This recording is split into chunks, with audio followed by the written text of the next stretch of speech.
The concept of liquidity is a very broad topic, and it is one of the most important concepts when trading. You know, whether you recognize liquidity or not, it is ultimately what is moving the market.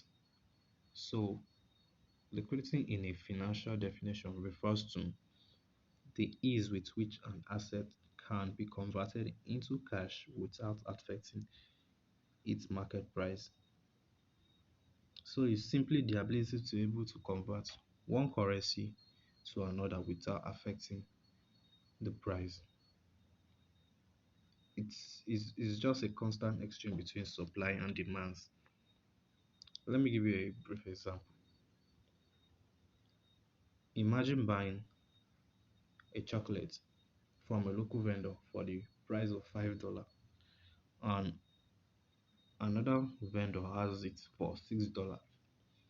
Definitely, you are going to rush the $5 vendor to purchase the chocolate.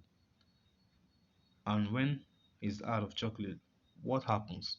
There are still other people in need of chocolate. So they end up purchasing from the $6 vendor at last. And this is just what happens in the currency market every single blessed day. Though we don't purchase chocolates in the currency market and it's not offered by a small local vendor. It's just simply it's just simply defined as for every buy order in the market, there need to be a sell order. And for every sell order, there needs to be a buy order. Orders are constantly transacting at various price level for various reasons. The market needs liquidity, which is in form of orders to move. So therefore, the market moves from one pocket of liquidity to another to rebalance the market. It's like I said before, it's just a simple battle between supply and demand. And what we need to visualize on the chart is that what we are seeing is just simply orders on the chart depicted by candlestick, bar chart, or whatever you use to trade.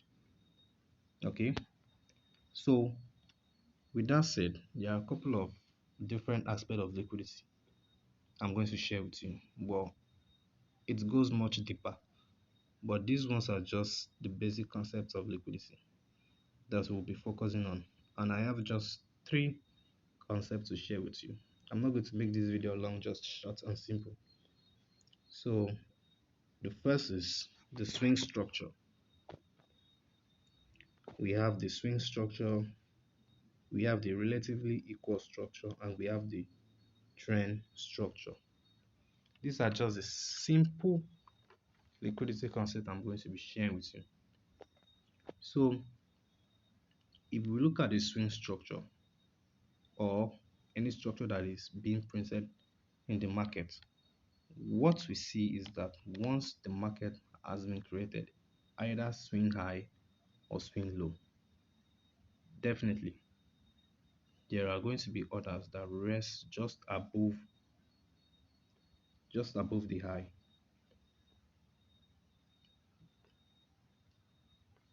just above this high.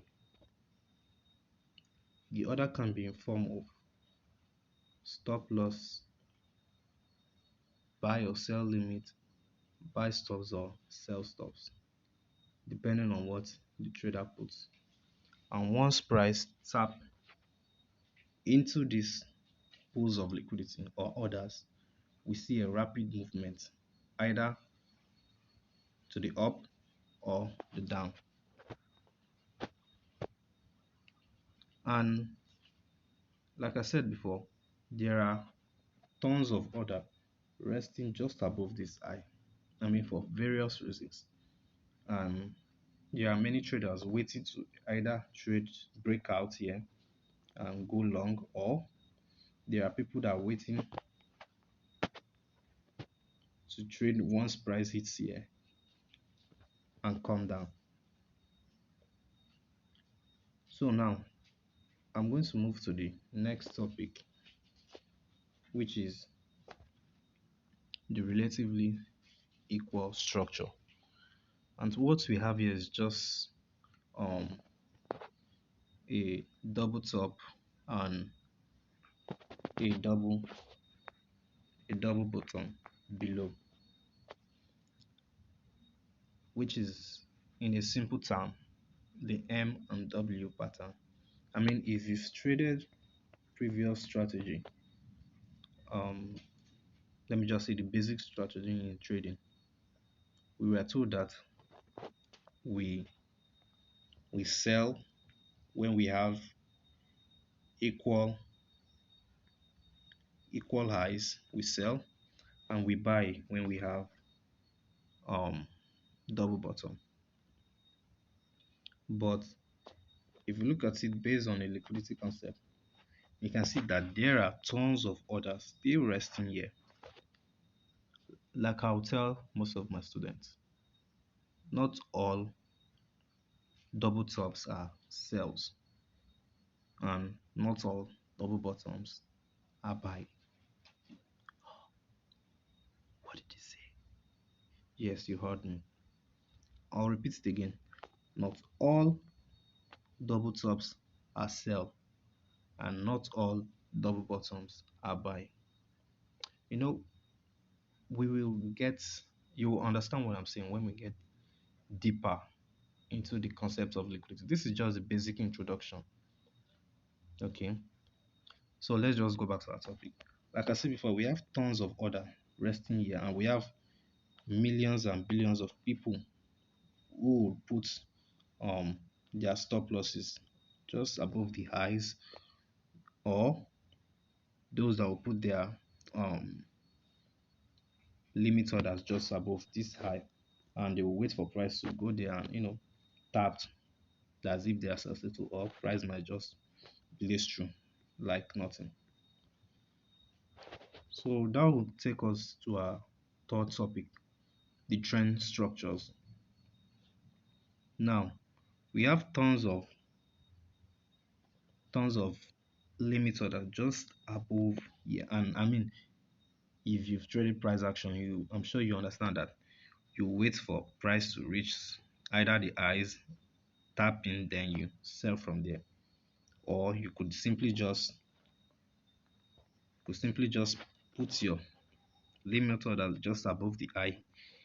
It can be in form of stop losses or um buy limits or whatever you're pleasing, and you wait for price to just tap in and go down. So I'm just, like I said before, I'm just going to make this video short and simple. Just short and simple. Now, among all these things, now you will learn that just above the eyes there are tons and tons of orders that are being placed. And what the market simply does is just to go there, tap, and reverse or continue pushing through. It's just here to collect your orders.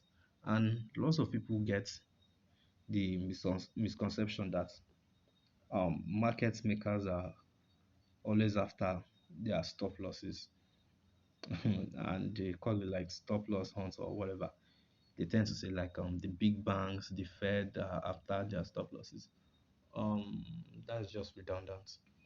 No one is after your stop loss. You're just being fed tons of lie. Okay. All what the market is doing is just simply collecting orders to fuel the movement. All right. It's just collecting orders to fuel the movement in order to move rapidly or much faster. So I hope you've understand or understood a little bit into a brief introduction to liquidity. Much videos will be uploaded soon and will go much deep. Just give this video a thumbs up, like, and comment. We'll go more deep into liquidity concept next time. Thanks.